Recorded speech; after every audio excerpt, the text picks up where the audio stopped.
ABN Radhakrishna మాట్లాడితే నా సామిరంగా నేను వైఎస్ రాజశేఖర రెడ్డి గారిని అదేవిధంగా కేసీఆర్ గారిని తొక్కిపెట్టా, వాళ్ళకే నేను భయపడలేదు, నేను పెద్ద తోపిని అని చెప్పేసి మాట్లాడుతాడు.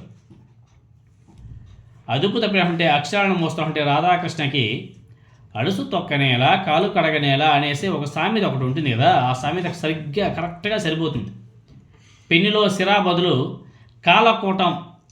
కాలకూటం నింపి రాసినటువంటి రాతలకు రాష్ట్రంలో ఉన్నటువంటి అన్ని వర్గాల నుంచి చీత్కారం ఎదురయ్యేసరికి అతను ఒక పునీత చక్రవర్తిని తనకు తానే సమర్థించుకునే నేటి రాతలు మరింత రోతగా ఉన్నాయనే అభిప్రాయం కూడా ప్రజల్లో గట్టిగా వ్యక్తమవుతుంది.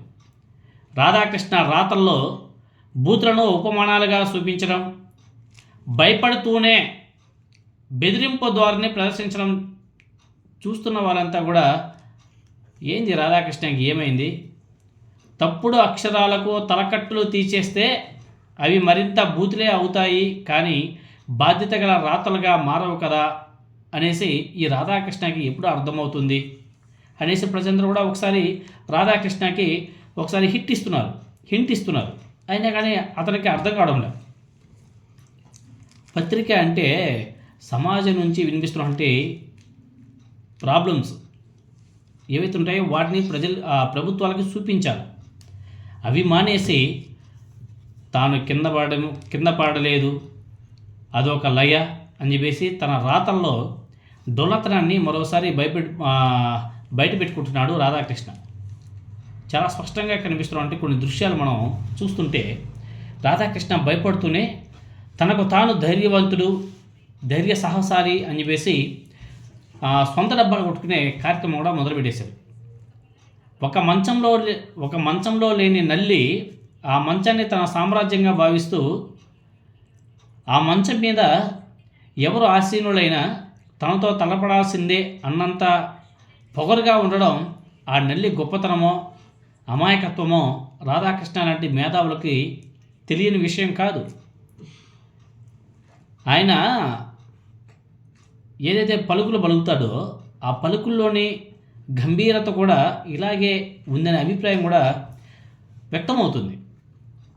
వైఎస్ రాజశేఖర రెడ్డి గారితో తలపడ్డాను అని చెప్పేసి పదే చెప్పుకోవడం చూస్తే ఆయన శిఖరం లాంటి వ్యక్తిగా మీ ముందు ఉన్నాను అని చెప్పేసి చెప్పుకోవడమే తప్ప ఇంకేం లేదు.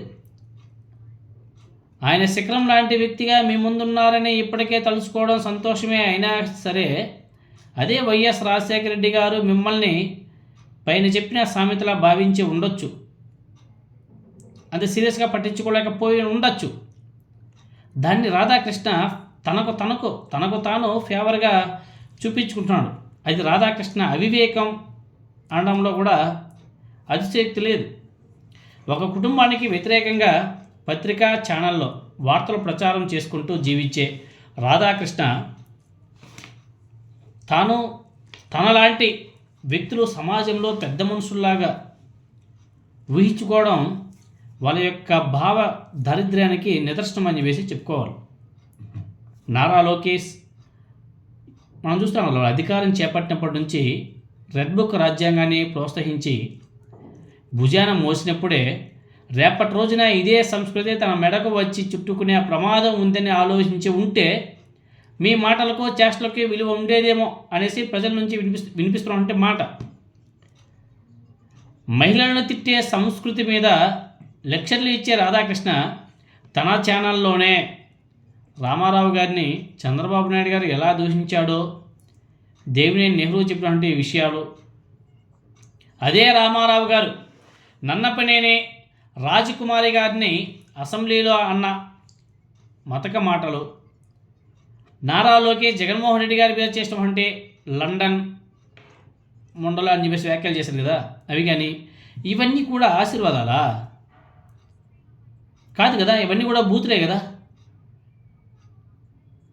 అవి చెప్పాల్సిన బాధ్యత పత్రికాధిపతిగా రాధాకృష్ణకు లేదా? ఉంది కదా. మరెందుకు ఇలాంటివి చెప్పకుండా తనకు తానే మళ్ళీ ఆడవాళ్ళ గురించి అసభ్యకరంగా మాట్లాడుతూ నోటుకొచ్చేట్టు వాగడం ఎంతవరకు సమంజసం? ఇదే సమయంలో తెలుగుదేశం పార్టీ సభ్యులు తెలుగుదేశం సభ్యులు పార్టీ కార్యాలయంలో కూర్చొని గత ముఖ్యమంత్రి గారిని అంటే వైఎస్ జగన్మోహన్ రెడ్డి గారిని బోసే డీకే అని చెప్పేసి దూషించిన రోజులు కూడా మనం చూసాం కదా. వాటిని ఖండించాల్సింది పోయి అది భూతే కాదని చెప్పేసి సమర్థించినటువంటి ఈ బూది కృష్ణ తమలోని మహిళా ఉద్ధారకుడు ఎటుపోయారో ఒకసారి రాధాకృష్ణ ఆలోచించుకోవాలి అని చెప్పేసి ప్రజలందరూ కూడా ప్రశ్నిస్తున్నారు. కుటుంబాల్లో మనస్పర్ధ అనేది కామన్. ఏ కుటుంబంలో అయినా సరే మనస్పర్ధ అనేది ఉంటాయి. అది చిన్న మిడిల్ పెద్ద కుటుంబం అనేది చూడరు ఎవరు, ప్రతి ఒక్క కుటుంబంలో ఉంటాయి. చంద్రబాబు నాయుడు గారితో రామారావు గారు విభేదించాడు కదా, హరికృష్ణ గారు విభేదించాడు కదా, పురంధేశ్వరి గారు విభేదించారు కదా, రామ్మూర్తి నాయుడు గారు కూడా విభేదించాడు కదా. బాలకృష్ణ గారి ఇంట్లో కాల్పులు జరిగితే వైఎస్ రాజశేఖర రెడ్డి గారు చేసినటువంటి సహాయాన్ని మర్చిపోయి జగన్మోహన్ రెడ్డి గారి ఇంట జరిగినటువంటి విషయాలను మాత్రం ఊరు వాడ ప్రచారం చేస్తూ వాటి మీద గంటల తరబడి డిబేట్లు పెట్టినప్పుడు ఈ రాధాకృష్ణలోని కుట్రదారుడు ప్రజలకు కనిపించలేదని చెప్పేసి అనుకుంటున్నారా? ఇలాంటి మైండ్ సెట్ ఏదైతే ఉందో, ఇలాంటి మైండ్ సెట్తో ఉన్నటువంటి రాధాకృష్ణ జగన్మోహన్ రెడ్డి గారు మీ పేపర్ చదవరని చెప్పేసి అన్నాడు. ఆయన వ్యక్తిత్వాన్ని నిర్ణయించడం ఎంతవరకు సమంజసం అనేది కూడా ఒకసారి ఆలోచన చేసుకోవాలి. పెన్నుల్లో కాలకోట నింపడం మానేసి సిరా నింపితే అక్షరాలు అందంగా వస్తాయి, మాటలు కూడా చాలా స్పష్టంగా వస్తాయి, పదాలు కూడా మంచి మంచి పదాలు వస్తాయి. ఇది గ్రహించండి రాధాకృష్ణ గారు. అక్షరాలు సమాజంలోనే రుగ్మతను దూరం చేయాలి కానీ సమాజానికి ఒక రుగ్మతగా మారకూడదనేది ఒకసారి రాధాకృష్ణ అదేవిధంగా వాళ్ళ పచ్చ మీడియా తెలుసుకోవాలి. ఇది ఒక చిన్న ప్రయత్నం మాత్రమే. బాధ్యతగా వార్తలు రాయాలి. రాధాకృష్ణలో ఉన్నటువంటి భయాలు తగ్గాలంటే నిజాయితీనే మార్గం అని చెప్పేసి గ్రహించాలి. లేదు మేము ఇలానే ఉంటాము, ఇలానే ముందుకు వెళ్తాము అంటే దాన్ని జర్నలిజం అని చెప్పేసి ఎవరు కూడా అనరు, దాని అంటారు బ్రోకరిజం అనేసి. కాబట్టి ఇప్పటికైనా సరే రాధాకృష్ణ మారి తన రాతల్లో ఆ పెన్నులో సిరా నింపితే చాలా బాగుంటుంది అని చెప్పేసి చాలామంది ప్రజలంతా కూడా అనుకుంటున్నారు. మరి చూడాల.